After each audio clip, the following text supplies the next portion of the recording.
চিত্তজিরে চৈত্র মাস। লেখনীতে মম সাহা। পর্ব সংখ্যা 17। তুলোর মতন মেঘগুচ্ছ বিচরণ করছে আকাশে। মিঠে বাতাস, কোমল লালবর্ণা আকাশ, প্রকৃতিটা কবির ভাষায় কবিতার যোগ্য। প্রেমিকার প্রেম জাগরণের মতন, বিষাদে আচ্ছাদিত মানুষের মনে উৎফুল্লতা আনার মতন। ছাদে মন খারাপে আবিষ্ট চিত্রা দাঁড়িয়ে আছে। সময়টা ঠিক দিনের তৃতীয় ধাপ, মানে অপরাহ্ন। মুনিয়া বেগম বাড়ি ছেড়েছেন আজ 2 দিন হতে চলল। গতকাল থেকে এ অবধি তার কোনো খোঁজ নেই। চিঠিতে সে চরম অভিযোগের স্বরে লিখে গেছে তার চলে যাওয়ার কথা। চিত্রায় যে সে অভিযোগের কারণ তা লিখতেও বাদ রাখেননি সে। চিত্রা তার বাঁ হাতে গুঁজে রাখা মায়ের চিরকুটটা নিজের অক্ষিদয়ের সামনে মেলে ধরল, যেখানে কি সুন্দর গোটা গোটা অক্ষরে লেখা, প্রিয় চিত্রাঙ্গনা, চিঠির শুরুতে আমার এক আকাশ ভালোবাসা নিও। তোমায় আমি কতটা ভালোবাসি তা নিশ্চয়ই তোমাকে বোঝাতে হবে না, তাই না? তোমার প্রতি আমার এক অগাধ মায়া আছে। কেন জানো? তোমায় যেদিন 2 হাতের মাঝে পেয়ে চোখ ভরে দেখলাম, সেদিন মনে হলো আমি আমার মাকে দেখছি। সেই 2 দিনের শিশুটা কি মায়া লাগালো আমায় কে জানে। এরপর থেকে আমি আমার মা হারানোর শোক ভুলে গেলাম। তোমার পুরো নাম তোফা চিত্রাঙ্গনা। তোমার নামের আগে পরে কোনো পরিচয় নেই কেন বলো তো? কারণ আমি তোমায় এমন বানাতে চেয়েছিলাম যেন তুমি তোমার নিজের পরিচয় নিজেই হও। শখ করে নাম রেখেছিলাম তোফা, মানে উপহার। সৃষ্টিকর্তার দেওয়া সবচেয়ে মূল্যবান উপহার তুমি আমার। অথচ আজ আমার সব ভালোবাসা ভুলে বাবার মোহে পড়ে ভুল সিদ্ধান্তে ডুব দিয়েছ। আমি তোমার এমন ক্ষতি দেখতে পারবো না। আমি এও জানি তোমার বাবা হয়তো খুব বাজেভাবে পিষে ফেলেছে তোমার মন, গোপন কোনো কথার আস্তরণে, তাই তোমার এই সিদ্ধান্ত। কিন্তু মা, তুমি পিষে যাওয়াটা দেখলে, আর আমায় দেখলে না যে আমি তা মানতে পারবো না। তুমি না হয় তোমার বাবার কথায় জলাঞ্জলি দেও তোমার জীবন, আমি তা দেখতে পারবো না। ভালো থেকো। এতে তোমার তথাকথিত মা। চিঠির শেষের সম্বোধনটাই যেন চিত্রাকে রক্তাক্ত করতে যথেষ্ট। মা কতটা কষ্ট পেলে নিজেকে এভাবে সম্বোধন করেছে। কিন্তু সেও বা কি করবে? বাবা সেদিন রাতে তাকে তার জীবনের এমন ভয়াবহতার কথা জানিয়েছে যা সে মানতে পারেনি। এমন একটা অপ্রত্যাশিত অতীত সে ভাবতেই পারেনি। ঘৃণায় ভরে গিয়েছিল তার দেহ। পৃথিবীর সব যন্ত্রণা নিয়ে বাঁচা যায়, কিন্তু নিজেকে ঘৃণা করে আদৌ বাঁচা যায়? অথচ বিধির বিধান আত্মহত্যা মহাপাপ। যেখানে জীবনটাই পাপের ফসল, সেখানে মহাপাপটাও কেমন হাস্যকর। অশ্রু ঝরে গেল মুক্তার মতন। তাদের কেমন বিবর্ণতা। আরে আমাদের চিতাবাঘ কি করে একা একা? পেছন থেকে কারো কণ্ঠ ভেসে আসতেই চিত্রা চোখের জল মুছে ফেলল। দুর্বলতা আড়ালেই রাখতে হবে, জেনে গেলেই তো জ্বালিয়ে দিবে মানুষ। চাঁদনিও ততক্ষণে তার ভারী পেট নিয়ে ওহির সাহায্যে চিত্রার কাছে এসে দাঁড়ালো। ওহি আপাকে কত সুন্দর লাগে আজকাল। মাতৃত্বের সৌন্দর্যতা পৃথিবীর সব সুন্দরকে হার মানায়। কি সুন্দর! চাঁদনির মিষ্টি হাসির পরিবর্তে চিত্রাও হাসল। কৃত্রিম হাসি ঝুলিয়ে বলল, চাঁদ আপা গো, তোমায় এত সুন্দর লাগে কেন? চাঁদনি গাল টেনে দিল চিত্রার। মিষ্টি হেসে বলল, সত্যিই সুন্দর লাগে নাকি রে? কই তোর দুলাভাই তো আদর টাদর করে না এখন, মুটিয়ে গেছে কি না? চাঁদনি আপার কথার ধরনে ফিক করে হেসে উঠল চিত্রা। হাসতে হাসতে বলল, ছি আপা, শরম পাচ্ছ না তুমি? শরম কেন পাবো রে? সত্যি কথা বলতে কিসের শরম? শুনেছি দিনে 14 বার সত্যি কথা বলা যায়। আমি তো মাত্র 1 বার বললাম, তাও তোরা সহ্য করতে পারছিস না। চিত্রা আর ওহি সশব্দে আবার হেসে উঠল। চাঁদনি আপা যে চিত্রাকে হাসানোর জন্যই এসব বলেছে তা আর বুঝতে বাকি নেই কারো। তাল মিলিয়ে না হয় হাসা যাক। এই মানুষগুলো তো ভালোবেসেছে অনেক তাকে। হাসতে হাসতে কখন যেন আনমনে চোখ থেকে গড়িয়ে পড়ল অশ্রুকণারা। আনমনেই না চাইতেও শব্দ করে কেঁদে উঠল চিত্রা। সে ব্যথা লুকানোর মতন অত কঠিন আজও হতে পারেনি। আজও তার হৃদয় কংক্রিট ছুঁয়ে দিতে পারেনি। চাঁদনি এবং ওহি দীর্ঘ শ্বাস ফেলল। ওহি এই প্রথম চিত্রাকে জড়িয়ে ধরল। আদুরে স্বরে বলল, কাঁদিস না চিত্রা, চাচি ফিরে আসবে। আদুরে আলাপে কান্নারা আহ্লাদ পেয়ে বসল। গা ছিটকে বেরিয়ে এলো তারা। কিছু কিছু সময় আমাদের অনুভূতিরা বড্ড অবাধ্য হয়। দেখতে দেখতে ভাটিকান সিটিতে আজ কত দিনের বসবাস অবনী বেগমের। চেরিও এখন বেশ সুস্থ। এত দ্রুত তার সুস্থতা কল্পনার বাহিরে ছিল। মেয়েটাও হয়তো বুঝেছে তার মায়ের এদেশে ভীষণ কষ্ট হচ্ছে। একাকিত্বের হাহাকার তার মাকেও কুরে কুরে খাচ্ছে। মেয়ের মাথায় অনবরত হাত বুলিয়ে যাচ্ছে অবনী বেগম। আর কয়েকদিন পরেই দেশের মাটিতে হয়তো ফিরে যেতে পারবে তারা। হয়তো দুঃখ ভুলে আবার বাঁচতে পারবে সে। হয়তো আবারও হাসি খুশি একটা জীবন পাবে তারা। জীবনে অবনী বেগমের চাওয়ার আর কি ছিল? একটু সুখ, একটু ভালো থাকতে চাওয়ার ইচ্ছে ছাড়া। কিন্তু হঠাৎ জীবনটা দুর্বিষহ হয়ে যায় সেই অপরিচিত মানুষের আগমনে। এরপর কত শত দিন হয়ে গেল।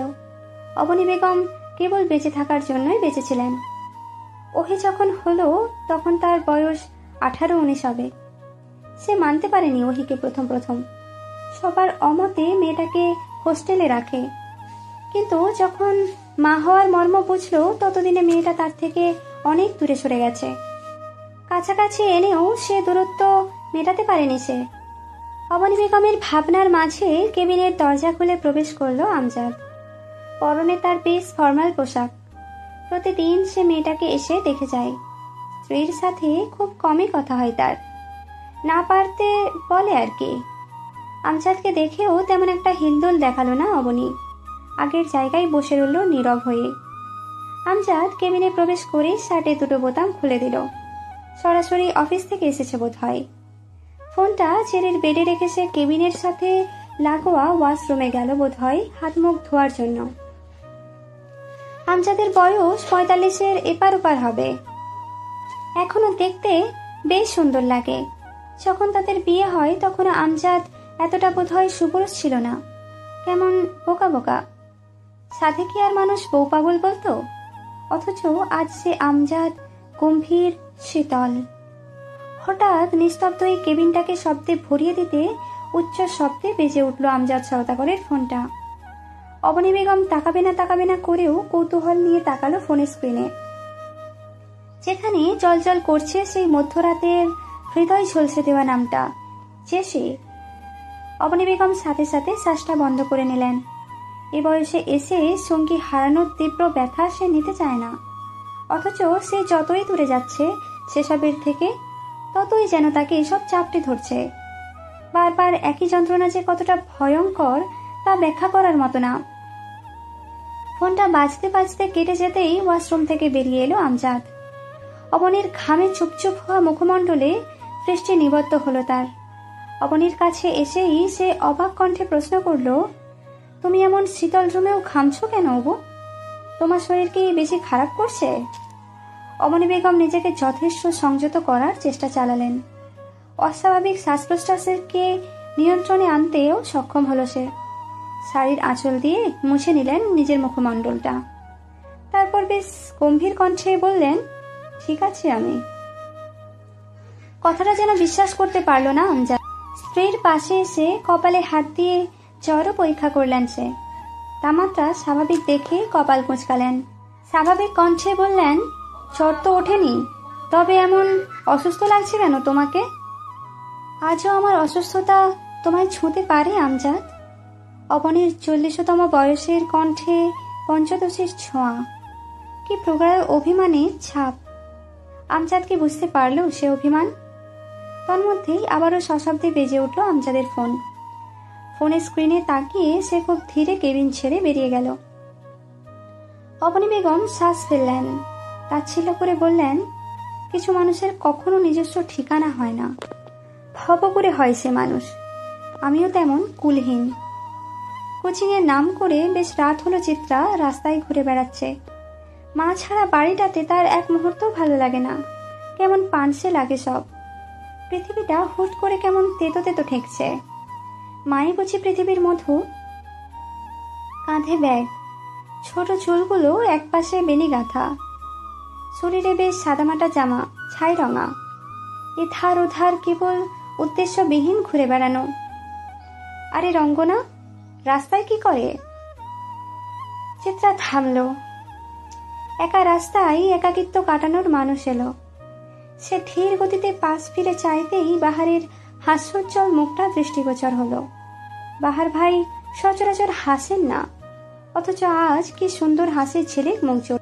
বাহার চিত্রার পাশাপাশি দাঁড়িয়ে হাসি মুখে বলল, হ্যাঁ, কাজে এসেছিলাম। তা তুমি এখানে কেন? এমনই, কোচিং করতে এসেছিলাম। তোমার কোচিংয়ের রাস্তা এটা তো না? ঘুরছিলে একা একা? বাহারের দৃষ্টি তখনও চিত্রার মুখমণ্ডল জুড়ে, চোখে অবাধ প্রশ্নদের ছড়াছড়ি। চিত্রা ধীর কণ্ঠে বলল, ভালো লাগছিল না বাহার ভাই। আম্মু যে কোথায় গেল? চিন্তা করো না, ফিরে আসবেন।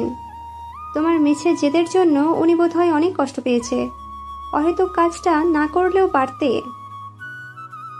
চিত্রার খুব গোপনে দীর্ঘশ্বাস বেরিয়ে এলো। কোমল কণ্ঠে বলল, আমি কি করতে চেয়েছিলাম নাকি নিজের সর্বনাশ?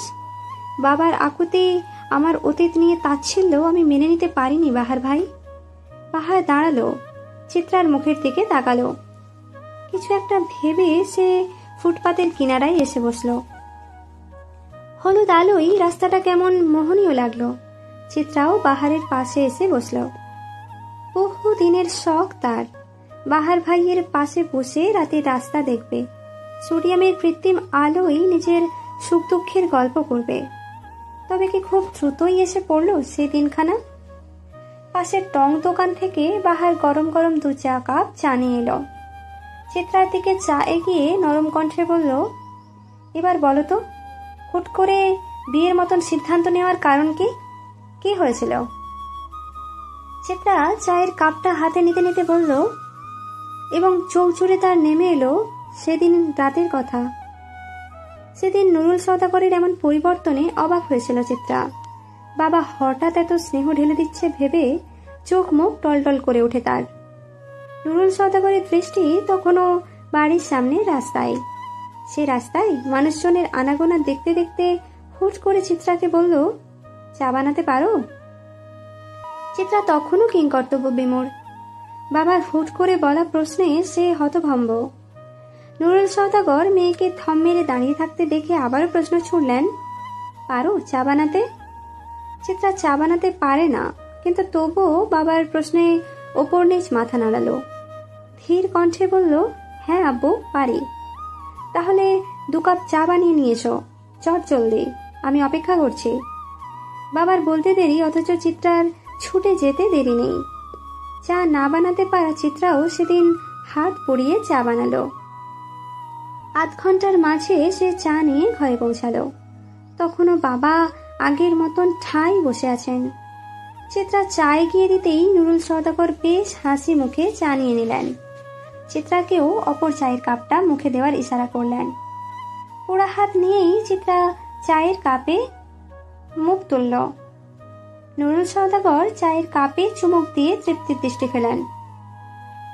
চমৎকার এক হাসি দিয়ে বলেন, বাহ, চা তো বেশ বানাতে পারো। চিত্রা কেবল অস্বস্তি নিয়ে ক্ষীণ হাসি দিল। নুরুল সওদাগর চায়ের কাপটা পিরিচের ওপর রেখেই দীর্ঘশ্বাস ফেললেন। কেমন বিবশ কণ্ঠে বললেন, তোমায় আজ কিছু কথা বলি চিত্রা। তোমার তো উচিত নিজের জন্ম পরিচয় জানা, তাই না? চিত্রা বাবার কথাই অনেক অবাক হলো। হৃৎপিণ্ড প্রয়োজনের তুলনায় দ্রুত লাফাচ্ছে যেন। বাবা কি তার জীবনের চির সত্যি কথাটা আজ বলবে? নুরুল সওদাগর তন্মধ্যেই বলা শুরু করলেন, তোমায় অপছন্দ করার সবচেয়ে বড় কারণটা কি জানো? তুমি আমার মেয়ে না। বাবার মুখে এমন কথাটা শুনে ঘুরে উঠেছিল চিত্রার পৃথিবী। বিস্ফোরিত নয়নে সে বাবার দিকে তাকায়।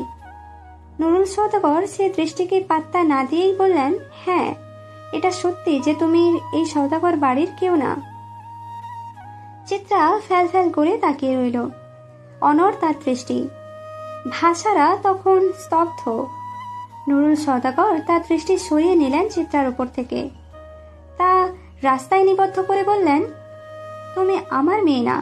এটা তোমাকে পছন্দ করার বা পছন্দ না করার সবচেয়ে বড় কারণ হলেও, আর তার চেয়ে বড় কারণ হলো তুমি একজন নিষিদ্ধ পল্লীর মায়ের মেয়ে। চিত্রা ততক্ষণে হতভম্ব, পায়ের নিচে মাটিটাও যেন খুঁজে পেল না। কি শব্দ উচ্চারণ করলে বাবা?